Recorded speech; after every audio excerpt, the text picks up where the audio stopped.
There is a particular type of question in capital budgeting that often causes difficulties for exam takers. These questions test your ability to make logical links between multiple capital budgeting techniques. Specifically, data related to one method, for example, profitability index or payback period, are provided along with limited details about cost, lifespan, or operating cash flows. Then the requirement is to calculate a different method, such as net present value or internal rate of return. There is no generally accepted label for this type of scenario. For convenience, I call them combination type questions in capital budgeting. What I think might be the source of the problem is that most students are able to do plain vanilla calculations of NPV or IRR given a project cost and a schedule of expected project cash flows.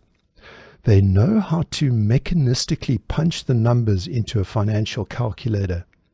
But what might be missing is a real understanding of the capital budgeting timeline and how its two main components are the common elements of all capital budgeting calculations. In this timeline, the first key component is the project cost, circled here in blue. Project cost is usually easily identified, and in addition, it is already indexed to the capital budgeting decision-making point, which is at the start of the timeline at T0. In contrast, the operating cash flows are placed at various points down the timeline. As a consequence of standard time value of money principles, each of these cash flows must be present valued from wherever it is on the timeline back to T0. Having done this and added up the individual present values, we refer to the second key element as the present value of the operating cash flows and label it with a yellow rectangle. Now that we have the cost element in a blue oval and the present value of the operating cash flows in a yellow rectangle, we are in a good position to visualize the four main capital budgeting methods. Net present value is cost minus the PV of the operating cash flows.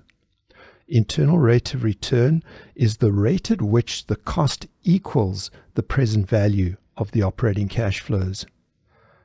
Profitability index is the PV of the operating cash flows divided by the project cost. Payback is the point on the timeline at which cost equals the total operating cash flows, ignoring the effects of time value of money.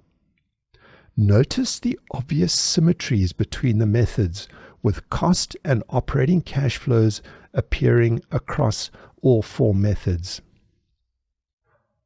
Solving a combination question will usually involve a small amount of algebraic logic, but I don't believe that this is where the problem lies. Instead, the main stumbling block for many seems to be in calculating the present value given different possible patterns in the operating cash flow stream. This is, of course, a basic TVM competency issue and doesn't really have anything much to do with the fact that this is a capital budgeting situation.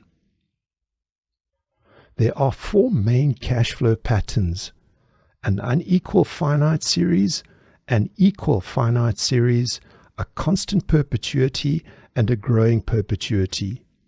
Any one of these could appear in the context of a capital budgeting scenario, as in many other parts of finance. Depending on which pattern applies, you might have to use the NPV IRR calculator functions or the standard 5-button TVM mode, or an equation. Sometimes you will have a choice between two different methods. For an unequal finite series, which is perhaps one of the most common cash flow patterns, you need to use the NPV IRR functions on your financial calculator, often labeled as CF or CF subscript J. The crucial trick here is to ignore the cost and to set that first cash flow to 0. Then, solving for NPV will return the present value of the operating cash flows. For an equal finite cash flow series, you can use either the NPV function or the 5-button TVM mode. Done correctly, as indicated on the screen, both will return exactly the same answer for the present value of the operating cash flows. For perpetuities, equations will have to be used.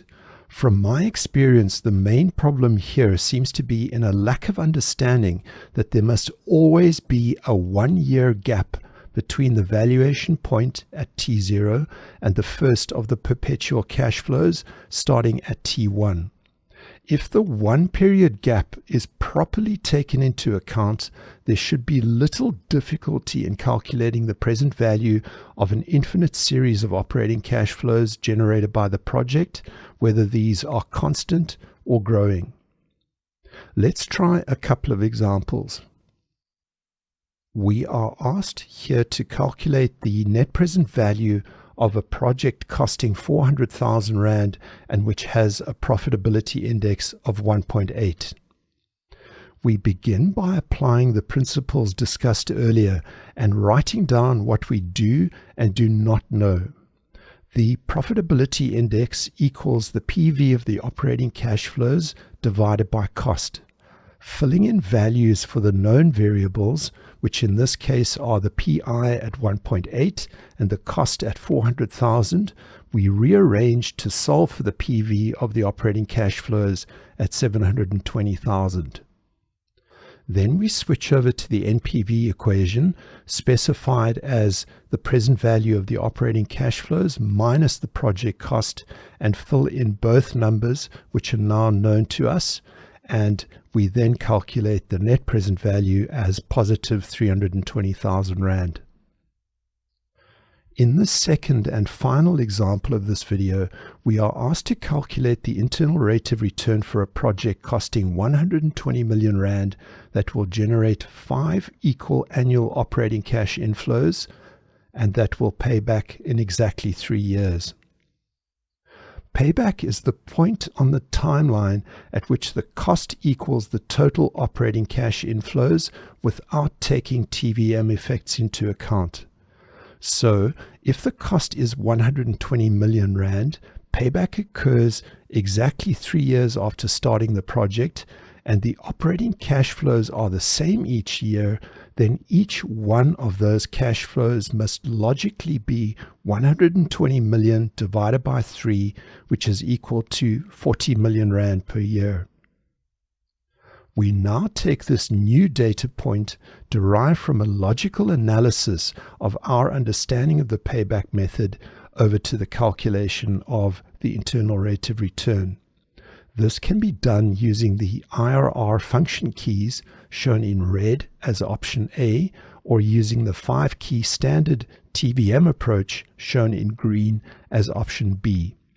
Both methods, as expected, result in the same internal rate of return.